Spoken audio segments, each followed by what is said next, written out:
नमस्कार। आधुनिक इतिहास की प्रमुख घटनाओं के क्रम में आज हम बात करेंगे कानपुर षड्यंत्र केस की। वर्ष था 1924। ब्रिटिश सरकार द्वारा कुछ भारतीय नेताओं पर एक मुकदमा चलाया गया, जिसे कानपुर बोल्शेविक कॉन्स्पिरेसी केस भी कहा जाता है। इस मुकदमे की जो पृष्ठभूमि थी, 1917 की रूसी क्रांति के बाद विश्व भर में साम्यवादी विचारधारा फैलने लगी थी। भारत में भी मजदूर आंदोलनों और समाजवादी विचारों का प्रचार प्रसार हुआ था। इस सब को देखकर ब्रिटिश सरकार को ये डर था कि भारत में भी बोल्शेविक क्रांति हो सकती है।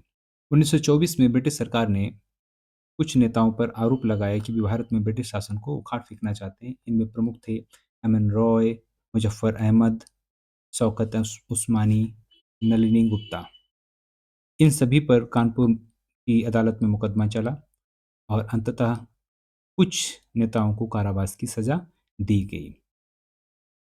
कानपुर षड्यंत्र केस केवल एक मुकदमा नहीं था, बल्कि भारतीय राजनीतिक चेतना का एक महत्वपूर्ण मोड़ था, जिसने 1929 के मेरठ षड्यंत्र केस की पृष्ठभूमि तैयार की थी। इस मुकदमे से भारत में कम्युनिस्ट आंदोलन को राष्ट्रीय पहचान मिली।